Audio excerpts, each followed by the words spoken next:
The creation of man, I must repeat myself because this point is so important. Genesis chapter 1 is not meant to teach us how the earth was created, but more importantly, why it was created. Yes, there are 6 literal 24-hour days because we live by them. Genesis chapter 1 teaches us that there are not many gods, but one who created everything. It also teaches that God has defined a work week with a day of rest to trust in Him. Last is to teach us why we were created, which is essential for a healthy life. So we're going to look at the garden, and I believe that's what we read in Genesis 1, 26 through 28. And God said, "Let us make man in our image, after our likeness, and let them have dominion over the fish of the sea, over the fowl of the air, over the cattle, and over all the earth, and over every creeping thing that creepeth upon the earth." So God created man in His own image. In the image of God created He him, male and female created He them. And God blessed them, and God said unto them, "Be fruitful and multiply, and replenish the earth, and subdue it, and have dominion over the fish of the sea, over the fowl of the air, and over every living thing that moveth upon the earth." I want to suggest to you that these verses describe the creation of the garden, and it is what we will read about in chapter 2. Notice that in 29 through 30, God talks about giving humans plants for food. We should ask ourselves, why? Didn't we read about that on day 3? The clue to this is in chapter 2, in verse 5. "And every plant of the field before it was in the earth, and every herb of the field before it grew, for the Lord God had not caused it to rain upon the earth, and there was not a man to till the soil." That verse says that before there were plants in the earth, there was no rain and no man to till the ground. You see, there appears to be a contradiction because in chapter 1, the plants were stated to be created before man. And then we look at Genesis 2, 8, and 9. "And the Lord God planted a garden east in Eden, and there He put the man whom He had formed, and out of the ground made the Lord God to grow every tree that is pleasant to the sight, good for food. The tree of life was also in the garden, and the tree of knowledge of good and evil." These have been troubling verses because some say there are 2 different accounts of the creation story in Genesis chapter 1 and 2. Others distinguish between the plants mentioned in chapter 2 and those created on day 3. The plants in chapter 2 are plants of the garden, which are different than the plants of the field in day 3. So in chapter 1, 26 through 31, I believe God tells us of the garden plants. These verses talk about the creation of man in the garden. Another clue is how God ends these verses by saying, "very good." You could make the case that this meant the completion of the garden was very good, and I would not argue that. However, we can also see something else here. When humans sinned, they were cast out of the garden, and being outside the garden was good, or was not as good as being inside the garden. So I want to suggest that God's statement that it was very good was meant directly for the creation of the garden, and that sets the stage for the creation of man and gives us a clue about who we are. The age-old question, why am I here? I have lived it and stated it. Life is won and lost in the mind. How you think about things will make us act a certain way. If you feel you're not loved, it will change your behavior. If you see a purpose for living, you will live differently.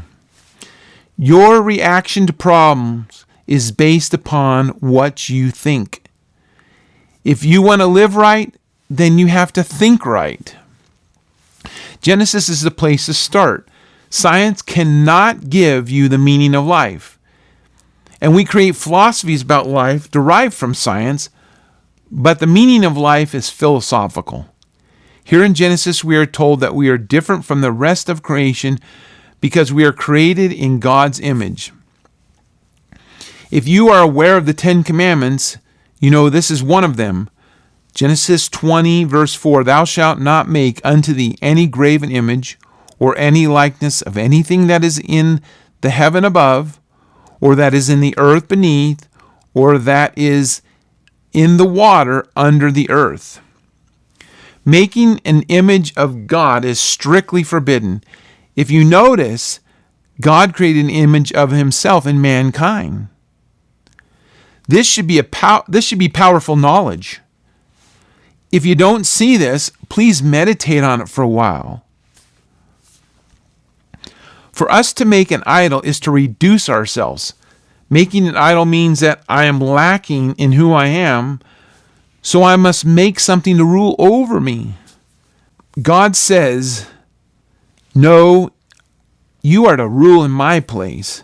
Unlike human-made idols, which are made in the likeness of other beings, God's human images are made like him. Let that thing sink in. In a mysterious way, we are created in the likeness of God himself. Some will say our purpose in life is to glorify God, and that's true. But it leaves many questions, like what it means to glorify God, or how do I glorify God? It cannot simply mean existing. I will let you tell, or I should say, let's listen to what Jesus has to say about this. In Matthew 5:16, Jesus says, "Let your light so shine before men that they may see your good works and glorify your Father which is in heaven."